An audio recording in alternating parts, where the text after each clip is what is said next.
Africa, Maya Angelou. Hello, dear students. As part of the syllabus and curriculum, we have a poem titled Africa written by Maya Angelou. The text of the poem is as follows. Africa. Thus she had lain, sugarcane sweet, deserts her hair, golden her feet, mountains her breasts, two Niles her tears. Thus she has lain, black through the years. Over the wide seas, rime white and cold, brigands ungentle, dicycle bold, took her daughters, sold her strong sons, churched her with Jesus, bled her with guns. Thus she has lain. Now she is rising. Remember her pain, remember the losses. Her screams, loud and vain, remember her riches, her history slain. Now she is striding, although she had lain. Well, it is a poem having literary density and semantic depths, reverberating with significances springing from the history of geographical discoveries and colonization. We know that this poem is written by Maya Angelou, a well-known poet. Maya Angelou was born Margaret Johnson, and later she began to use this pen name. Maya Angelou was a gifted writer, solidly grounded on Afro-American tradition. She was born on 4th April 1928 at St. Louis in Missouri, the USA. Maya Angelou published several books of poetry, collections of essays, and different books of autobiographical nature, in addition to her association with movies and television shows. For her writings, she received many awards and honorary degrees, including Presidential Medal of Freedom, Grammy Award, etc. She died on 28th May 2014. One of her sentences is worth mentioning. There is no greater agony than bearing an untold story inside you. This is relevant in the context of the present poem also. Those who know this writer cannot forget, I know why the caged bird sings.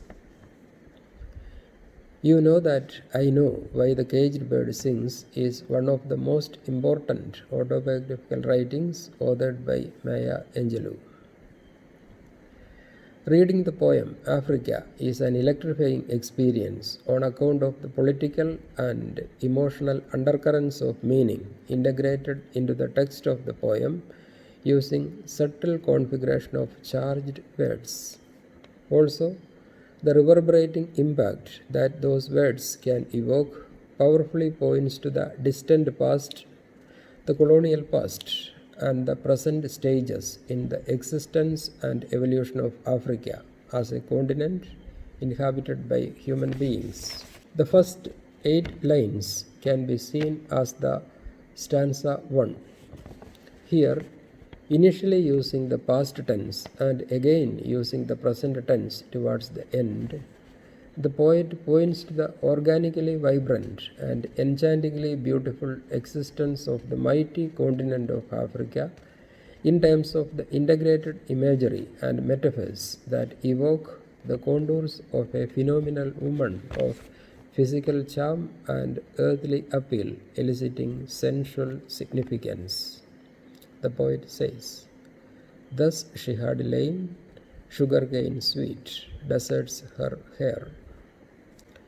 For the poet, when she thinks of the distant past of the African continent, there is the picture of a mighty woman promising sugarcane sweet sensations, having hair as sprawling and lush as vast deserts, golden feet and mountains reminding breasts, and 2 Niles eliciting the memory of tears.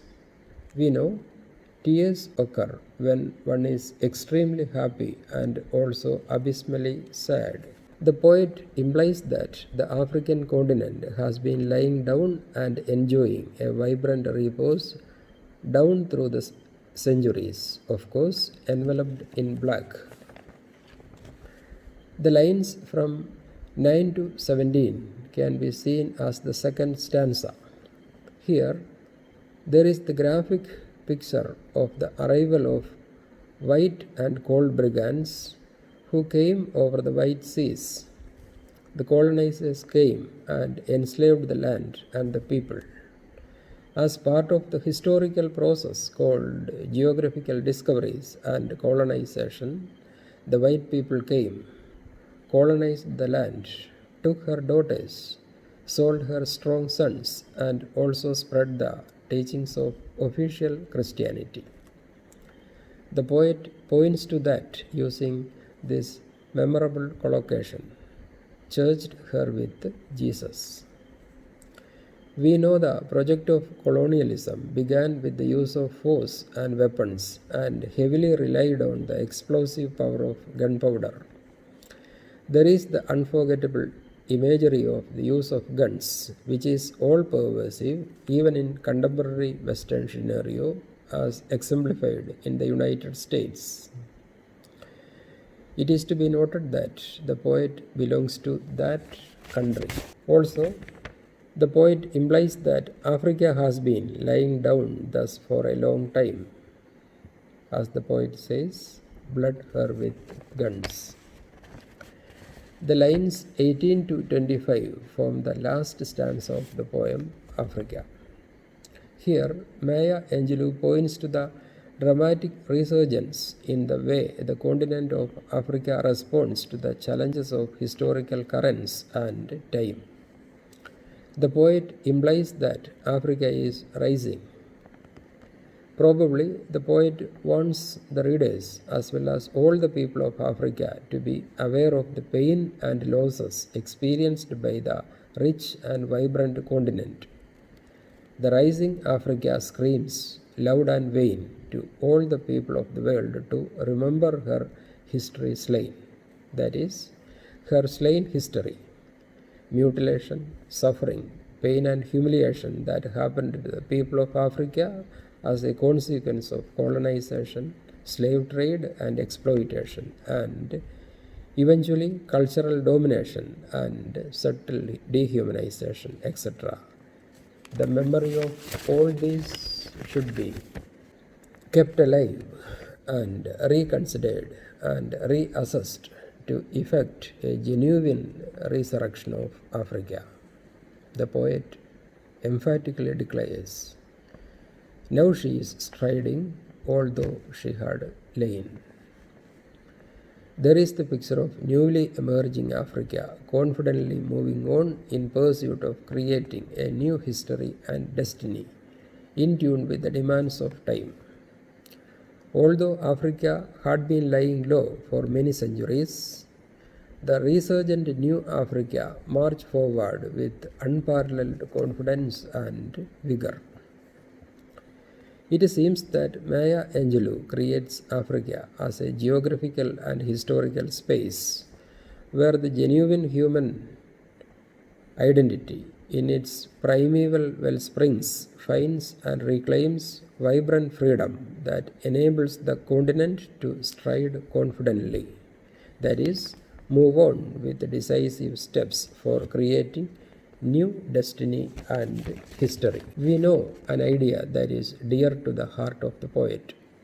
It is as follows: there is no greater agony than bearing an untold story inside you.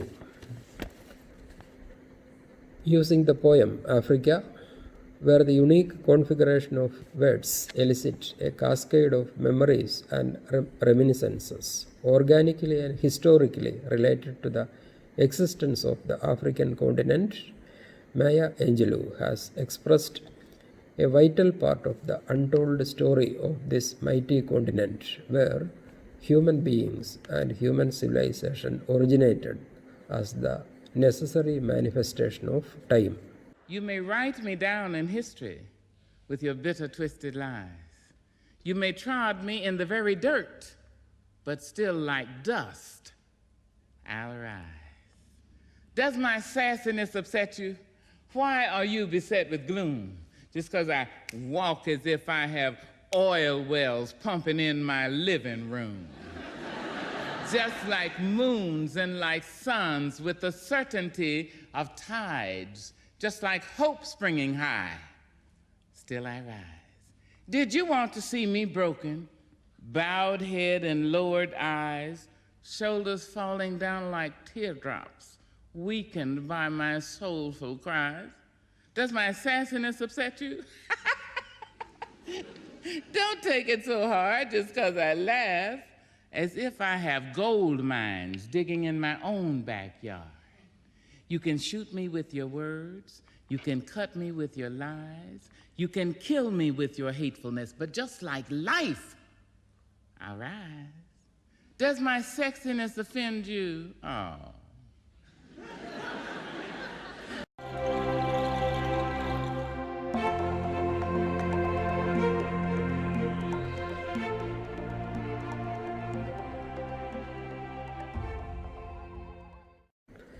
Thank you.